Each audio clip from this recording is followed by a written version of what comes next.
सूत्र 3 नंबर सूत्र है।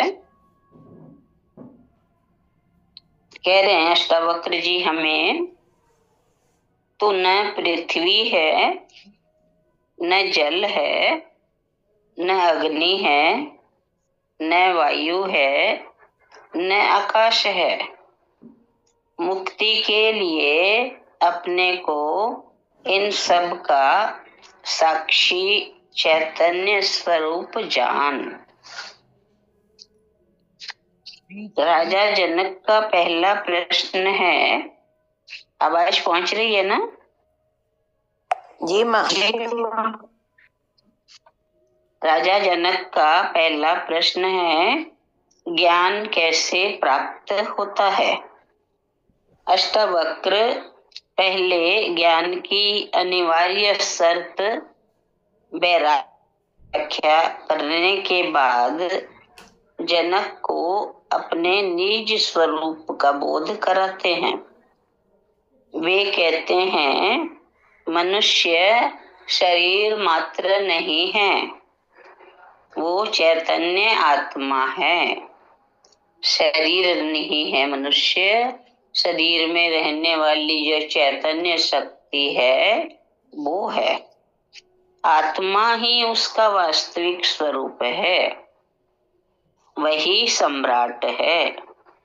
ये शरीर, मन, बुद्धि आदि उसके भृत्य हैं, जो उसके आदेश के अनुसार काम करते हैं। ये स्थूल हैं, इसलिए इनका प्रत्यक्ष बोध होता है। आत्मा सूक्ष्म है, जिसके ज्ञान के अभाव में ऐसी भ्रांति हो जाती है कि मैं शरीर हूँ। यही अज्ञान है। अष्टावक्र इसी भ्रांति का निवारण करने के लिए कहते हैं कि तू पृथ्वी, जल, अग्नि, वायु, आकाश इन पांचों तत्वों से बना भौतिक शरीर नहीं है। ये भौतिक शरीर इन 5 तत्वों से बना है, पर तू नहीं है। ये 5 तत्व भौतिक हैं, अनित्य हैं, नष्ट होने वाले हैं, मृत्यु पर नष्ट हो जाएंगे, किंतु तू फिर भी जीवित रहेगा। मृत्यु के बाद भी तू अपनी अगली यात्रा पर निकल जाएगा। शरीर को पुराने वस्त्र के समान छोड़कर नया वस्त्र धारण करेगा।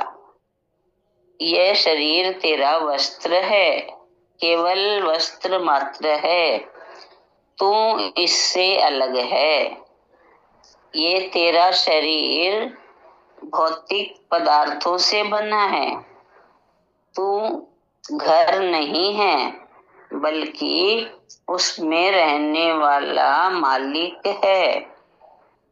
तू उसमें निवास करने वाला साक्षी चैतन्य स्वरूप है।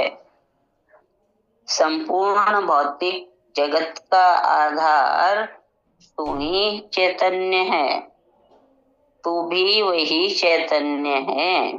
अपने को भौतिक शरीर समझने की जो तुझे अनेक जन्मों के अभ्यास के कारण भ्रांति हो गई, उसे मिटाकर अपने को साक्षी चैतन्य स्वरूप जान।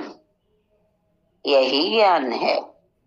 यदि तू उस समस्त दृश्य प्रपंच का साक्षी दृष्टा बन जाता है, तो तुझे आत्मबोध हो जाएगा। यही सूत्र है, जिसे पकड़ने पर अन्य कोई साधना की जरूरत नहीं रह जाती। केवल इसी को ही पकड़ लें कि मैं चैतन्य स्वरूप आत्मा हूँ, जागृत आत्मा हूँ। इसको पकड़ना है।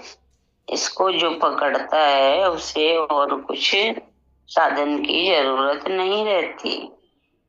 हम कहते हैं ये शरीर मेरा है, मन मेरा है, बुद्धि मेरी है आदि।